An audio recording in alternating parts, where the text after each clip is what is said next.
Persija akan tetap lebih diunggulkan dibanding PSIM. Mau bagaimanapun pencapaian PSIM di musim ini yang sensasional, mereka tetap datang akan mendapatkan banyak tekanan. Yang pertama dari Persijanya sendiri, kualitasnya sedang lagi oke. Di pertandingan itu, ya, ini dipersiapkan koreo, salah satu koreo termahal yang pernah dibuat di Indonesia, hampir ratusan juta. Jujur, respect dan menaruh hormat sama supporter sepak bola ya, baik di tim nasional Indonesia. Dan sekarang dengan faktor keletihan, ini makanya benar-benar nih kedalaman skuadnya Boyan Hodak lagi akan dicoba banget nih, Bam. Ya. Seperti tadi kita bilang, reses cuma 2 hari dan akan menghadapi Madura yang tanpa terasa. Madura sekarang peringkat 12 loh. Iya, iya.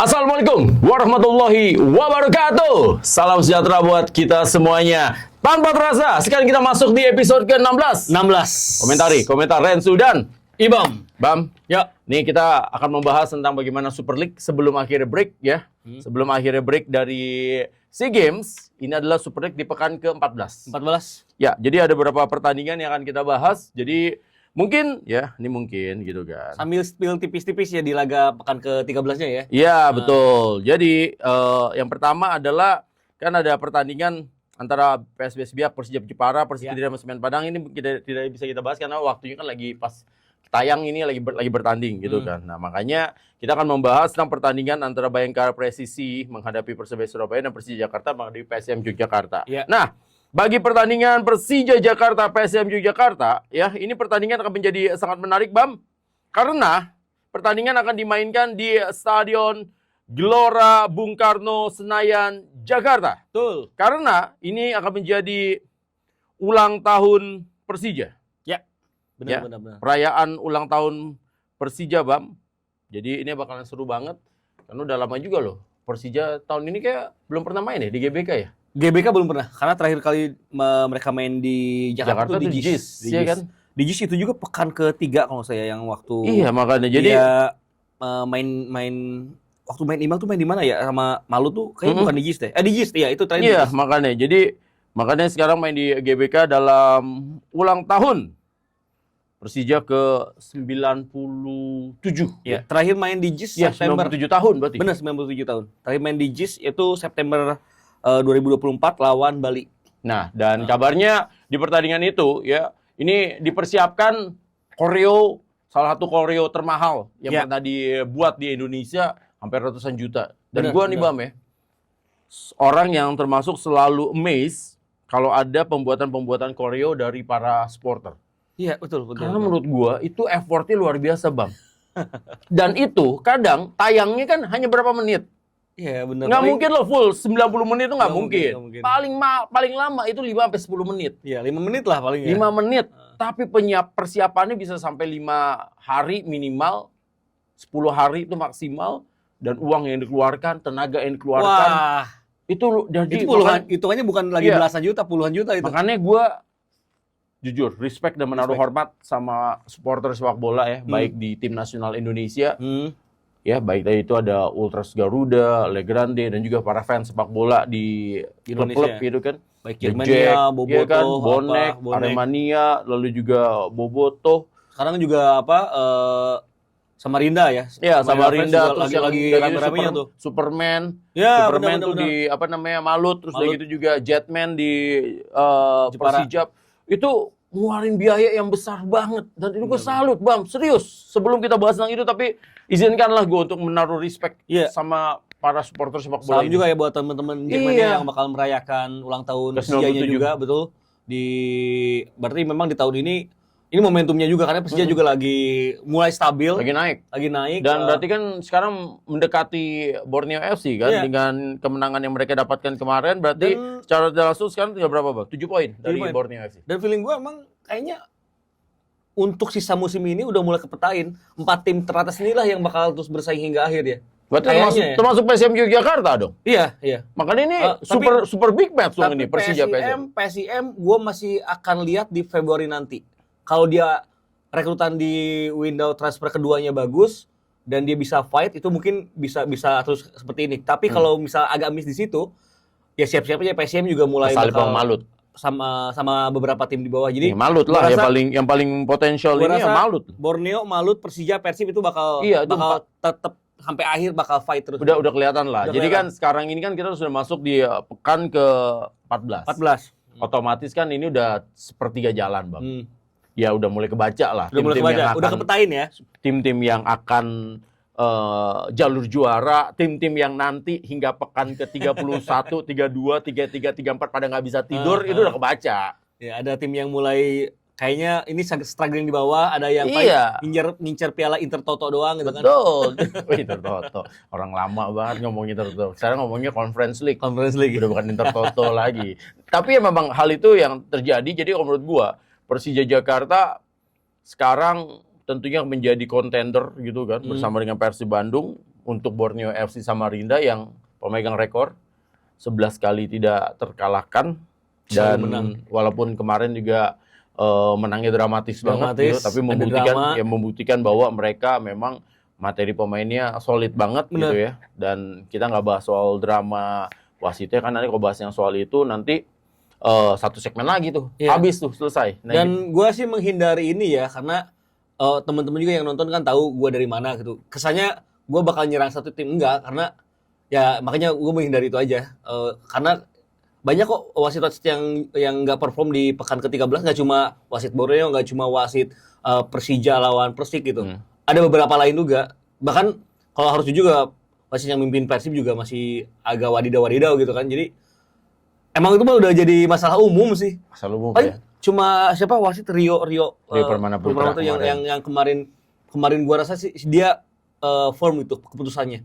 Dan dia tuh bisa ngejelasin ke pemain. Jadi pemain nggak banyak konfrontasi juga. Dan berapa kali gue ngelihat dia ngambil keputusan bahkan tanpa perlu VAR. Itu yang sebenarnya mahal. Itu yang mahal. Jadi bukan berarti juga salah ya, tapi kalau menurut gue wasit akan terlihat lebih berkelas dan lebih elegan dan lebih terlihat bijaksana kalau keputusan-keputusan pentingnya itu diambil sendiri tanpa melihat dulu ke VAR. Jadi VAR itu adalah dianggapnya alat bantu, bukan alat utama. Tools itu kan.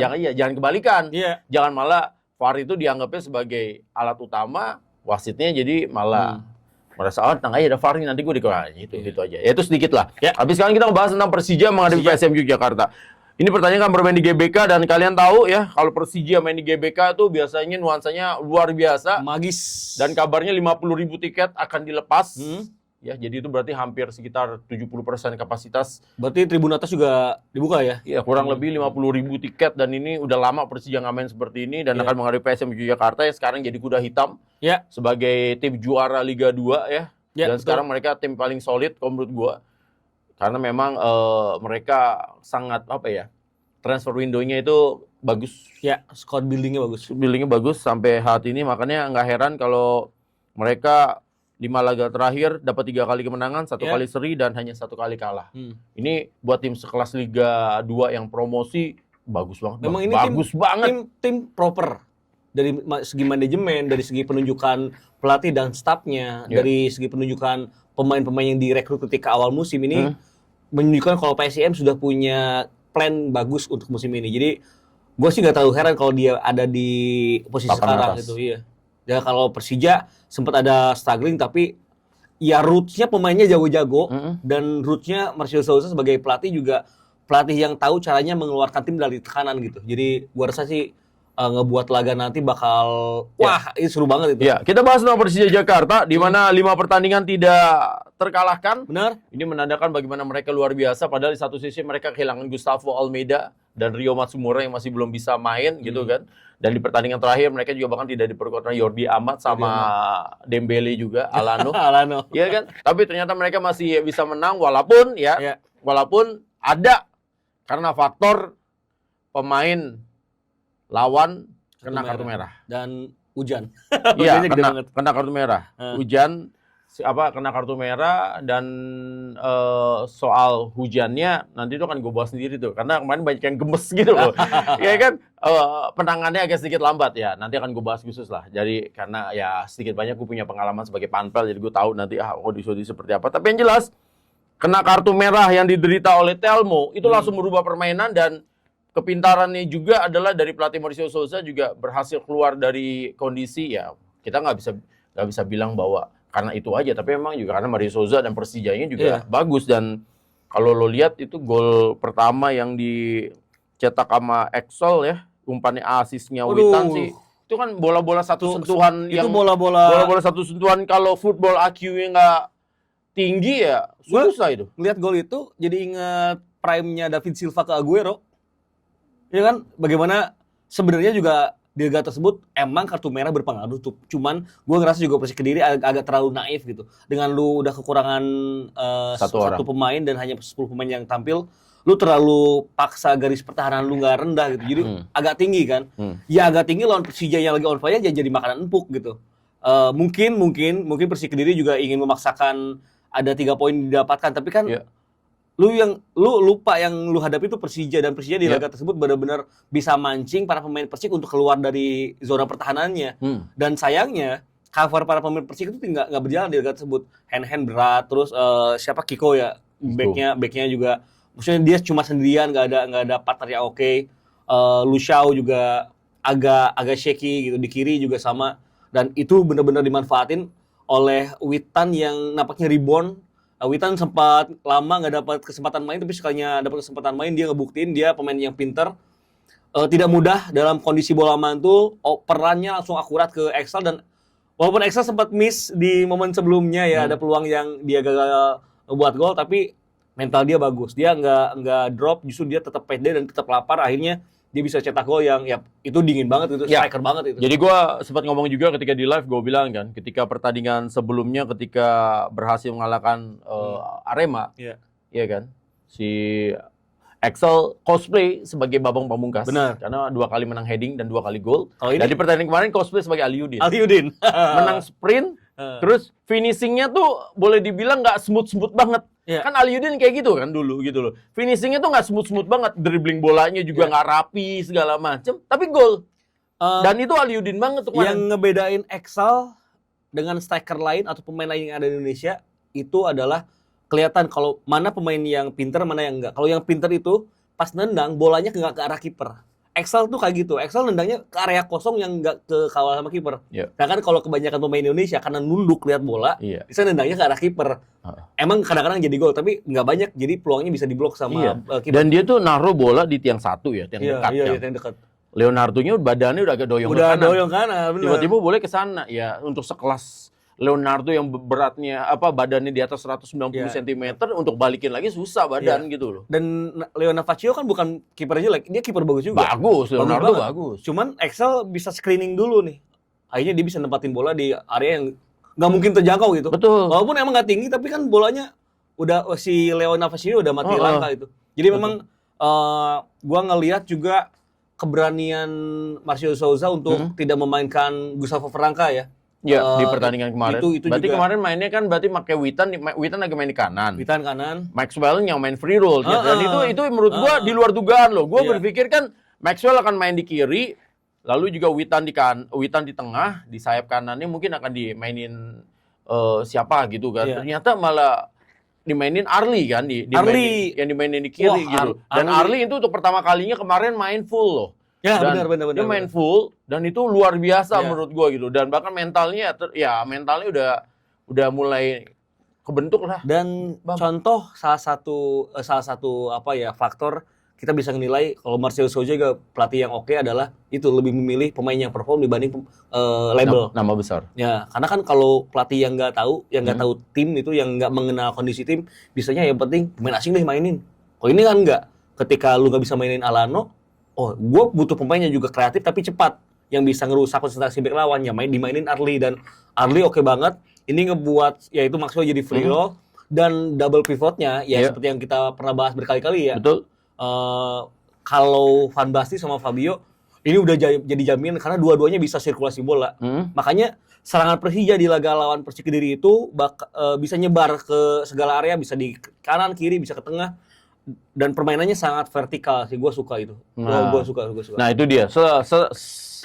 Selain dari bagaimana gol yang dicetak tadi ya oleh Axel dan juga terakhir Witan akhirnya nyetak gol lagi. Jadi ini kan pecah telur lah ya bagi Axel, makanya kemarin bagi Witan. Makanya Witan seneng banget tuh kemarin kan pas habis ngegolin kan dia kelihatan banget lah kalau dia seneng gitu loh, dan yang umpan Maxwell gitu. Haji Witan. Nah, ada beberapa hal yang menurut gue positif adalah Persija kembali menelurkan pemain-pemain akademinya dia untuk kembali bermain. Kemarin itu untuk pertama kalinya pemain yang selama ini mungkin main di timnas ya, di kelompok usia, Vigo Dennis dimainin. Ya. Karena itu adalah untuk pertama kalinya dia main di Persija Jakarta dan dia menggantikan peran kemarin dia gantiin Van Basten.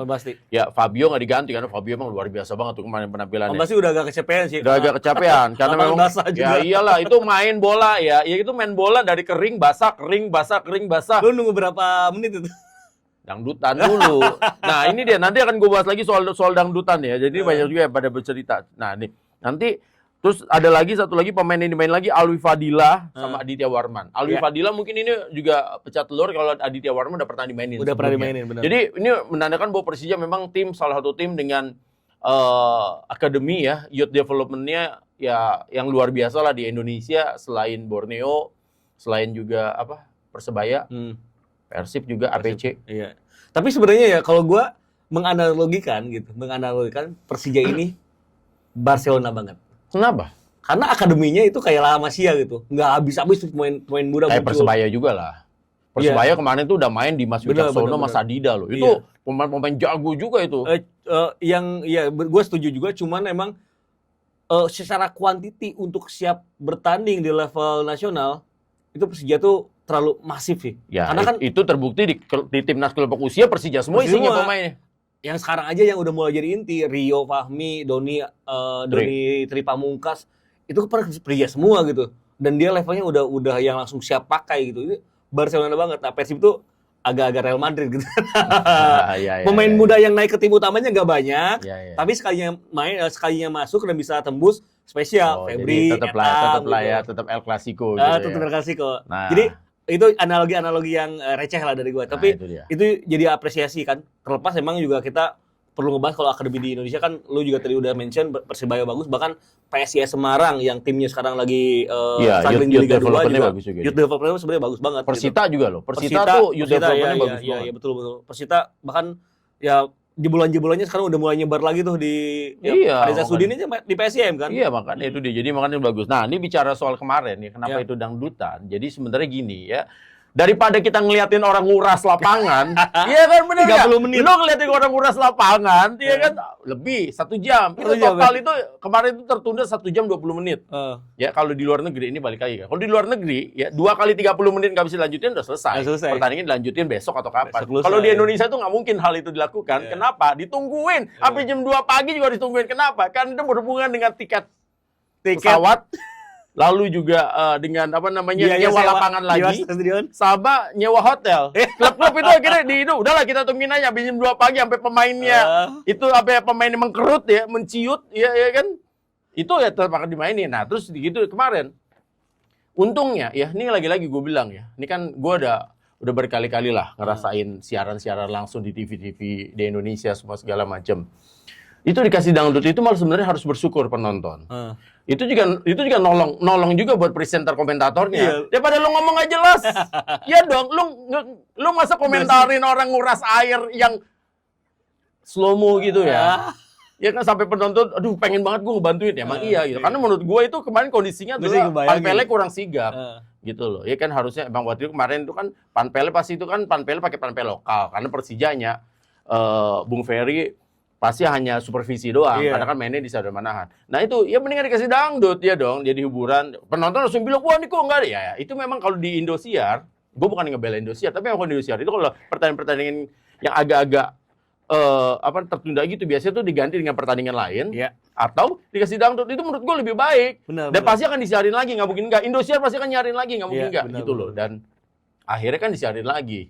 Walaupun akhirnya 11 ya? Kelar setengah 11, setengah 11 baru kelar ya. Jadi kayak udah mau Champions League gitu. Iya, makanya hal seperti itu. Tapi maksud gua ya penonton harus tahu lah dengan itu kan ada TV production lah hal-hal seperti itu. Jadi itu lebih baik kalau menurut gua gitu loh. Dibandingin ya kalau zaman gua dulu hal kayak begitu dipaksain terus lo ngobrol.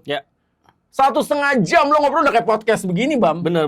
Ya kalau podcast begini kan kita santai.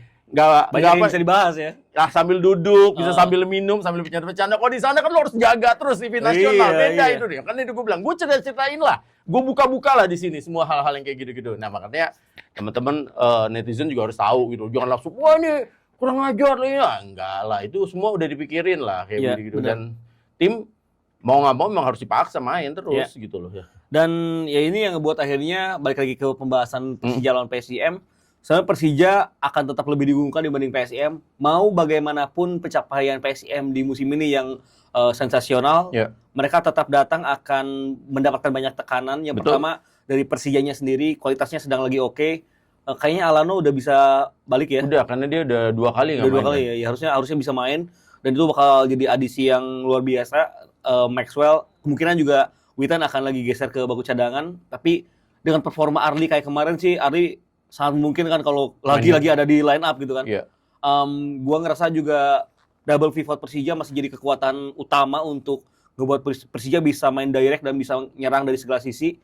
Ini akan menjadi beban berat bagi PSIM. PSIM bisa dikatakan juga mereka sudah sangat balance dan strategi dari Van Hasselnya itu sangat reliable untuk tim promosi gitu. Jadi nggak terlalu defense tapi juga nggak naif untuk terlalu offense.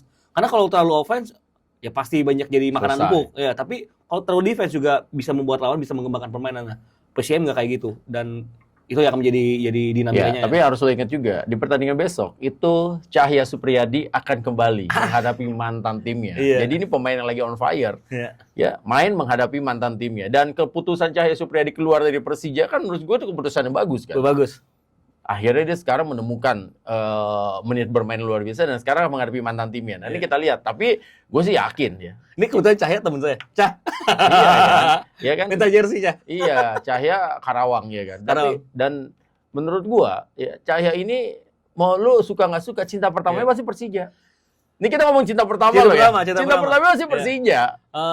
Dan kalau ngomong ya di hatinya yang paling dalam, suatu saat dia pasti pengen main ke Persija lagi kok. Gue yakin, udahlah, gue tahu hal itu gitu. Karena si Cahya ini dapat banyak hal di Persija. Nggak cuma apa yang dia sekarang dapat, tapi kan dia dari mulai Elite Pro Academy dapat pelatihan yang tepat, dapat nutrisi yang bagus. Kan itu zaman-zamannya Persija lagi menggencarkan tentang nutrisi buat atlet kan. Jadi sekarang kelihatan kayak gimana perkembangan Cahya. Udah gitu dia jadi penjaga gawang yang dapat mentor luar biasa Andri Tani. Dan jangan lupakan ketika dia debut untuk Persija, dia debutnya di GBK, ngegantiin Andri Tani dan itu gue yang bawain itu dulu. Karena itu tuh pertandingan terakhir di musim 2000 waktu PSM juara dan itu gak disiarin sama Indosiar yang nyariin video. Terus gue single play by play di situ. Ini bakal jadi laga nostalgia sih bagi Cahya Supriyadi. Dia sekalian juga membuktikan bahwa ya tetaplah kan ada rasa pengen membuktikan. Makanya jadi menarik nih. Makanya nanti kan Maxwell yang saat ini top skor hanya tepat 1 gol dari Dalberto. Dan Maxwell kan menurut gue pemain lagi berbahaya banget orang. Lengkap lah ini pemain gitu. Jadi kalau di Persib tuh punya Ulian Baros, di Persija nih punya Maxwell yang kayak mainnya tuh hampir mirip gitu loh. Bisa dimainin di sayap, bisa dimainin di striker, bisa mainin di belakang striker. Benar. Iya ini kan gitu loh, semua segala macam. Dan kalau ini akan menjadi pertempurannya hebat juga karena kan lini pertahanan dari PSIM juga lagi oke-okenya. Double pivot mereka. Nah, ini Fazludin sama Rahmat Zoda juga makin nyetel nih. Rahmat Zoda kan mainnya nyetak gol kan. Nyetak gol. Terus ini kan kita tunggu nih bagaimana Yusaku ya kan bermain di lini pertahanan menghadapi penyerang-penyerang Persija yang sangar-sangar menurut gua kombinasinya kelas. Nah, Ramatso yang tadi lo bilang tadi kan bersama dengan Sudin akan berduel menghadapi double pivot Van Basten sama Fabio yang mengingatkan sama Sandi Sute dan juga Rohichan di 2018 gitu loh, yang 2 gelandang yang nggak ada capeknya gitu loh. Ini semua segala macam. Kalau mengukur double pivot aja, gua rasa double pivot terbaik di Indonesia saat ini ada Persija yang punya gitu. Van Basten sama Fabio. Dua-duanya bisa main keras, dua-duanya bisa main pintar, dua-duanya bisa ngalirin bola dan bisa saling backup.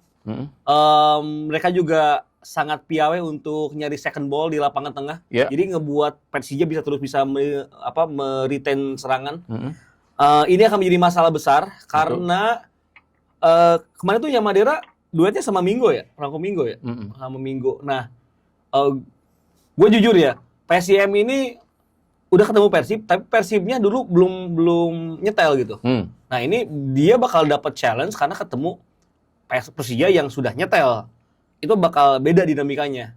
PSIM punya modal, tapi modal ketika di laga-laga sebelumnya itu nggak cukup. Karena mereka harus ekstra keras, kerja kerasnya harus ekstra. Reva Adi Utama di kiri, Rio Hendrawan di kanan juga bakal punya lawan tarung yang jauh lebih sepadan gitu. Dia akan tempur sama Alano, sama Witan. Iya, dan kalau Revadi nggak bisa nahan emosi, bisa kartu itu biasa kan ya. Karena Revadi biasanya waktu ketemu lawan-lawan yang tricky begitu suka kepancing dia. Revadi 2 musim lalu ketika ngebela Persebaya sempat kartu merah kan lawan Persija di GBK juga. Jadi memang ini harus sabar banget lini pertahanan dan set play permainan dari PSIM. Tapi PSIM punya hal yang juga ngebuat Persija harus waspada. Persija itu mau gimana pun sekarang progres, mereka masih kerap lengah ketika lagi nyerang. Mudah untuk di-bypass gitu lini pertahanannya. Bukan berarti pemain-pemainnya jelek, enggak, karena pemain-pemainnya bagus. Dan mereka tanpa Rizky Ridho di pertandingan ini. Itu. Karena Rizky Ridho kena 4 kartu kuning. Jadi buat netizen, buat teman-teman juga di sini ya, saya kasih tahu bahwa itu peraturan di manual liga itu adalah 4 kartu kuning. 4 kartu kuning. Baru habis itu akan 2. Jadi untuk yang awal 4 kartu kuning, Rizky Ridho nggak main besok. Gitu. Dan sebenarnya sayang banget Rizky Ridho di ulang tahun, pertandingan ulang tahun dia nggak main gitu. Ini ngebuat Marcelo Souza sebagai pelatih bakal ini ya, harus mikir dulu komposisi pemain asingnya nih. Kalau dia mainin misal Thales sama pemain asing satunya lagi tuh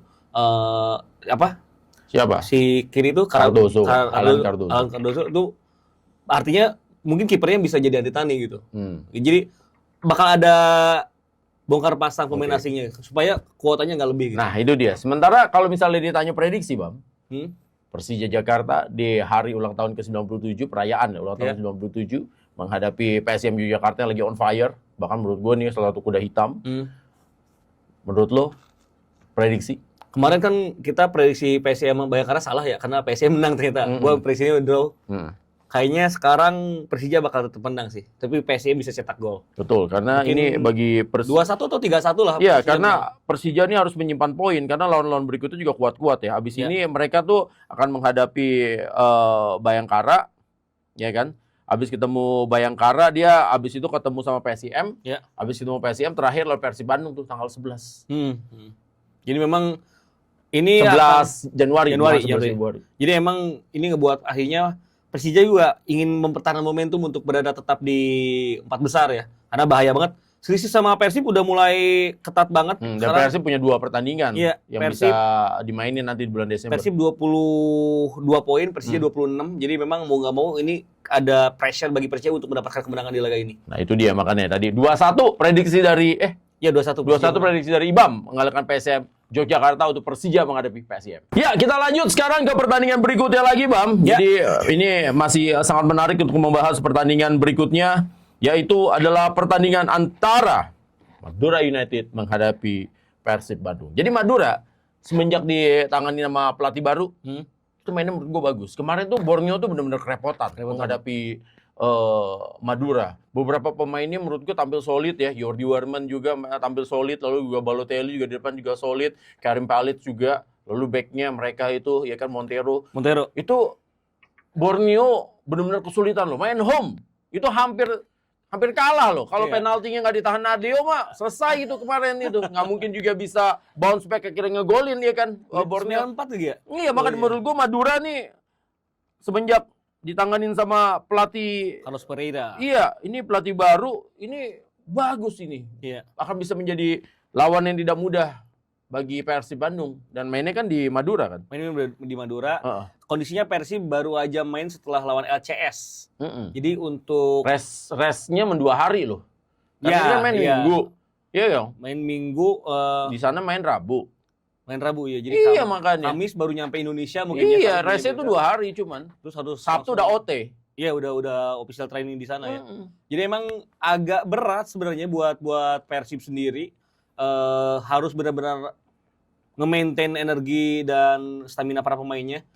Dan Madura kan sedang dalam aura yang lebih positif. Betul. Memang mereka tetap kalah dari Borneo di Segiri, tapi permainan mereka kata yang lu bilang oke banget. Bahkan gua ngerasa ada ada pemahaman taktik yang lebih baik dari para pemainnya.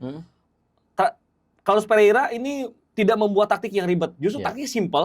Tapi mudah dipahami oleh para pemain. Brazil dulu Carlos Alberto Pereira. Ini Carlos Pereira. Carlos Alberto Pereira itu yang bawa juara Piala Dunia ya, 94 ya. Nah ini Carlos Pereira. Jadi yang mainnya simpel tapi bagus ya. Simpel bagus. Lagi-lagi Karim Pelik ya, itu sebagai gelandang bertahan itu pemain yang dia bisa jadi single pivot gitu. Kalau Persija kan tadi kita bahas, Persija punya dua pivot. Dia single pivot. Kalau dia bisa jadi single pivot karena si Warman itu kan lebih banyak bantu serangan, terus si Tanggang box to box-nya gitu. Dan gua juga salut si Tanggang secara permainan bisa stabil gitu, walaupun dia struggling di musim sebelumnya, musim ini justru lebih bagus gitu. Ini pemain yang menurut gua underrated di U19-nya Indra Safri 2013. Ini menurut gua pemain underrated. Karena Paulus Sitanggang ini sebenarnya pemain yang sampai sekarang masih bisa bertahan, ya kan, di level tertinggi dan inti terus di antara tim-tim pemain-pemain lainnya. Sekarang Evan Dimas udah pensiun, Zulfadli lagi hiatus, Hargianto udah main di Liga 2, dia masih bisa starter. Dan Paulus Sitanggang ini bisa main di 6, walaupun posisi naturalnya 8, tapi dimainin di 10 pun dia masih bisa. Di run berapa kali dia main di 10 juga masih bisa gitu loh. Ini juga yang dan fisiknya masih bagus. Ini juga yang ngebuat akhirnya Madura selalu punya extra player ketika menyerang. Ini yang harus ngebuat Persib hati-hati. Flank kiri Madura salah satu yang oke juga. Si Ruksi kan di back kirinya ya. Ruksi ini emang dia bukan back kiri ofensif, tapi ada Lulinya juga. Ada Lulinya juga di situ. Rusadi juga pemain lokalnya juga sering mendapatkan kesempatan, dan kemarin di laga lawan Borneo Rusadi lumayan.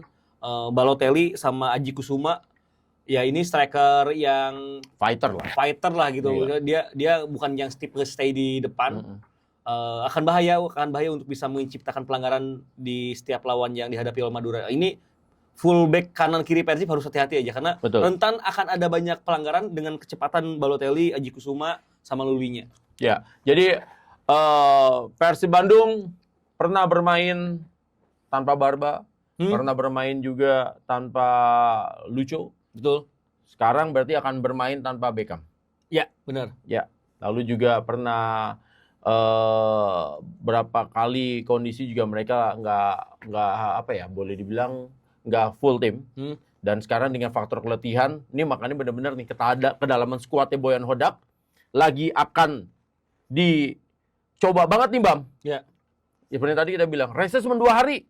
Dan akan menghadapi Madura yang tanpa terasa. Madura sekarang peringkat 12 loh. Iya. Dari posisi mereka yang tertati-tati di zona merah, zona kuning, sekarang peringkat 12. Jadi makanya Persib menurut lo gimana? Nah, di satu sisi, gue cukup menarik yang melihat dari 4 pemain Persib yang sampai sejauh ini pemain paling lama memperkuat Persib. Jadi Febri Haryadi itu pemain yang paling lama. Karena dia main dari 2016. Dari 2016 di eranya waktu itu gue masih ngebawain Indonesia Soccer Championship. Kompetisi Indonesia yang di band. Bahkan dia udah debut, tapi bukan laga resmi ya, di turnamen-turnamen kayak Jenderal Sudirman. Iya, itu semua segala macam. Gitu. Betul. 2015 Terus 2015. Lalu Beckham Putra itu menjadi pemain kedua paling lama. Tahun 2018 dia udah bermain. Dia era Mario Gomez ya? Iya. Pertama debut. Iya. Lalu Teja Pakualam itu dari tahun 2020. Benar. Setelah dia pindah dari Sriwijaya, yang pada saat itu degradasi terus sempat mengalami krisis finansial, dia langsung pindah. Nah, selanjutnya yang paling lama berikutnya Mark Locke setelah pindah dari Persija ya 2021. Jadi, nah ini adalah pemain-pemain yang akan menjadi andalan tentunya, tapi di satu sisi berarti kan besok menghadapi Madura, rotasi yang dilakukan kalau gue ngeliat berarti kemungkinan besar kayak Andrew akan cadangan dulu lagi kali ya. Ramon kayak akan main starter lagi ya menghadapi ini Madura. Ini ada hubungannya dengan laga melawan Lion City Sailor. Beckham juga kayaknya di laga lawan City kan bakal lebih banyak main. Ini tayang kayaknya udah main ya berarti Persib ya? Siapa? Yang episode ini tayang berarti Persib udah main di lawan ACS. Kayaknya Beckham bakal dimaksimalin di sana supaya stamina dari William Marcilio, terus Sadil, lalu juga Berguinho, William Barros itu lebih terjaga di laga Madura. Dan gua rasa memang ini kesempatan bagi William Marcilio untuk ambil peran di sana, karena kehilangan Beckham ini bukan hanya kehilangan pemain kreatif, tapi juga karena kehilangan putra daerah dan kehilangan pemain yang bisa memberikan daya ledak dari babak kedua. Kalau gue lebih lihatnya ke putra daerah. Dalam sebuah tim itu putra daerah itu masih sangat penting, Bang. Ya? Masih sangat di penting. Indonesia masih apalagi tipe klub seperti Persib Bandung yang kita bicara ini, Persib Bandung ini bukan hanya Bandung tapi Jawa Barat gitu. Ada legacy buat udah heritage orang Sundanya betul gitu loh, segala macam. Jadi ini Beckham itu faktornya tuh lebih ke arah sana gitu. Dan tadi secara teknis memang Beckham kerap masuk di babak kedua dan langsung ngeberikan impact yang luar biasa, termasuk lawan Bali gitu kan. Dia masuk langsung dapat bisa kasih assist. Nah, inilah yang bahayanya kalau nggak ada Beckham. Mau nggak mau William Marcelo lu harus improve. Kalau William Marcelo-nya masih kayak kemarin nggak main ya? Gitu. Nggak main. Kemarin nggak dimainin kan? Dia hanya duduk aja di bench gitu. Dan itulah makanya banyak orang yang bilang, nah ini Bam, ini gue nggak tahu ya kondisi yang terakhir. Gue belum update lagi dengan kondisi yang terakhir di sana. Jadi Boyan Hodak itu katanya adalah pelatih yang tipenya lu harus, ya sama sih, gue juga orangnya kayak gitu. Gue makanya dulu kalau ngomong sama orang-orang gue selalu bilang, lu di latihan, lu jangan nguarin cuma 70%. Gue mau lu kalau di latihan itu main seperti lu lagi main di pertandingan. Benar. Karena kalau lu udah ngebiasain bermain seperti itu di latihan, nanti di lapangan otomatis akan keluar. Tapi kalau lu merasa ini latihan nih, ini gue mainnya 60-70% aja. Terus lu pengen nanti di pertandingan 100% nggak akan bisa. Gue kan ngomong selalu kayak begitu sama pemain gue gitu. Lu harus keluarin di latihan juga 100%. Jadi nanti udah kebiasaan kan. Nah itu juga Boyan Hodak juga katanya kayak gitu. Kalau di latihan lu juga nggak perform, lu nggak akan bisa masuk starter. Dan ini yang harus ditunjukin sama William Marcelo. Iya, kalau dia latihan juga masih males-malesan, ya mungkin juga akan bisa starter juga. Boyan Hodak kan nggak butuh pemain kayak begitu gitu. Bener nggak kayak gitu, Bang? Kalau menurut ucapan dari Boyan Hodak yang paling ketara yang gue bisa serap adalah ketika lu nggak bisa rutin cetak gol dan nggak bisa rutin cetak assist dan lu malas bertahan, ya lu pasti tersingkir dari tim. Minimal makanya masih ada kontribusinya lah gitu kan. Benar. Nah, William Marcelo keadaannya kayak gitu. Catatan assist golnya kan masih minim. Tapi dia juga adalah pemain yang secara defensive action ketika bermain di lapangan itu kurang terlihat. Makanya Bojan lebih seneng mainin Etam, lebih seneng mainin Sadil yang atau Berguinho dan punya effort, punya work rate. Ikut turun ke belakang gitu kan. Nah, William Marcelo agak masih stylish di depan. Defensive forward. Iya. Defensive forward. Iya, Baros ya. Kalau William kan benar-benar Baros dipanggilnya Mbappe ya ternyata ya. Iya, Mbappe di sana ya kan dipanggilnya Mbappe, dipanggil Baros. Padahal dari Gang Haji Cecep itu di Baros. Jadi memang ini menjadi masalah bagi William Marcelo, tapi ya gua rasa sih di laga lawan Madura nanti Berguinho bisa ambil peran di sana. Gua juga berharap Ramon sih bisa cetak gol ya, karena Ramon El Anaconda nih ditunggu-tunggu banget gitu untuk mencetak gol ya. Dia yang pasti ya kan gue yang ngebawain tuh nanti itu. Ya. Itu kalau Ramon El Anaconda mencetak gol, wah itu di satu sisi itu gue bukan berarti gimana, karena gue tahu lah bagaimana rasanya dia gitu kan. Karena yang ditunggu-tunggu kan hanya tinggal mencetak golnya doang. Kontribusinya buat tim udah ada, work rate dia udah bagus. Disiplin juga orangnya, latihan juga nggak pernah setengah-setengah, hanya tinggal mencetak gol doang. Dan gue bisa bayangin kan kalau dia sampai mencetak gol, wah gila. Persib tuh harus lebih bisa memaksimalkan situasi bola mati, khususnya untuk Liga Indonesia, karena selain penalti ya, Persib mulai jarang nih dapat gol dari corner langsung, dari tendangan bebas langsung. Justru belum ketemu. Padahal musim lalu kan di Kuiper salah satunya yang bisa cetak gol ke gawang Madura kan dari bola mati gitu.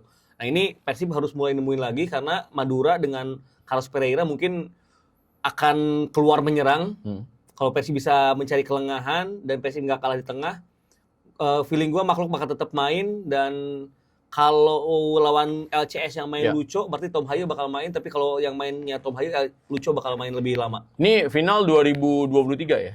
2023-2024. Iya kan waktu itu jadi juara Persib Bandung untuk yang sebelum yang pertama setelah back to back. Itu kan yang pertama sebelum akhirnya back to back itu ya. Iya kan. Jadi gitu loh. Selain juga juara di 94 dan 2014. Nah, Bam, kalau lo harus memprediksikan pertandingan ini, kan ini penting banget bagi Persib sebelum mereka menghadapi dua lawan kuat, Borneo FC dan Malut United. Ini Persib harus menabung poin di sini. Menurut lo, prediksi lo? Persib bakal tetap menang. Tetap menang. Tetap menang. Tapi nggak bakal pesta gol gitu. 1-0. Kayak tipis aja ya. 1-2 atau 0-1. 1-0 kali. Kan main di Madura. Iya, tetap 1-0. Ya maksudnya tetap 0-1. Enggak 1-2. Iya. Lo tetap 1-2. Ya, ada kemungkinan Madura cetak gol sih. Kalau ngeliat Balotelli, ngeliat Lurinya sama Kerimpeli kayak gitu ya. Dan kalau lawan Borneo juga peluang nggak 1-2, nggak cuma akan dari penalti kan. Ada yang open play tuh yang hampir gol juga. Iya, jadi makanya. Jadi sebenarnya mereka ada keinginan untuk cetak gol juga gitu. Makanya, Oke. Itu apalagi jadi main kandang. itu dia prediksi dari Mang Ibam. Ya. Sedikit Bam, Borneo sama Bali. Prediksi aja langsung. Langsung, oh ini Borneo lagi sih. Hah? Borneo lagi. Borneo lagi? Borneo lagi nih. Serius loh? Borneo lagi. Gimana ya kalau Borneo dia Mainnya tuan rumah Borneo lagi. Iya, makanya. Bali lagi kehilangan ini ya. Lagi oleng. Lagi oleng banget. Johnny Jensen. Ya itu yang sempat kita bahas gitu. Tadi ditonton Dries Merton loh kemarin. Kayaknya Desmond itu kalau main di lapangan masih lebih jago dibanding pemain asing Bali. jadi menurut lo Borneo Bali? Borneo bisa menang 2-0 bahkan ini. Wow. Itu dia ya. Waktu juga harus memisahkan kita. Yes. Di komentari episode ke-16 Bam. Betul. Jadi itu tadi buat teman-teman jangan lupa ya. Pokoknya dengerin di jalan enak. Dengerin sambil di rumah, sambil selonjoran, sambil rebahan juga enak, ya kan. Pokoknya inilah dia tayangan yang diberikan tentunya sedikit berbeda memang dari yang ada karena memang kita di sini lebih daging, lebih dalam yang ngebahas ya. Karena mau bukan lebih to the point aja. Ya, sama Mang Ibam gitu harus lebih dalam semua segala macam. Nanti kalau sama Mang Ibam ntar dibilangnya, Rendra bisa teriak-teriak doang nih semua segala macam. Kagak ngerti bola. Gue digituin Bang. Lo bayangin Bang. Berarti ada orang yang ngomong gitu. Rendra bisa teriak-teriak doang kayak baru tahu lu 2-3 tahun doang. Gue cuma pengen ngomong, lu Google deh gue siapa ya. Udah pengen gue gituin doang gitu loh segala macam. Tapi yang jelas terima kasih buat semuanya subs ya. Jangan lupa subs juga dan ini Ibam nih sudah mulai mendapatkan perhatian.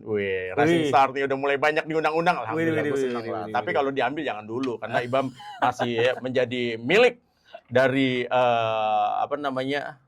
Kata Renzo. Yang pasti sampai jumpa lagi ya Bam ya. Yes. Wassalamualaikum warahmatullahi wabarakatuh.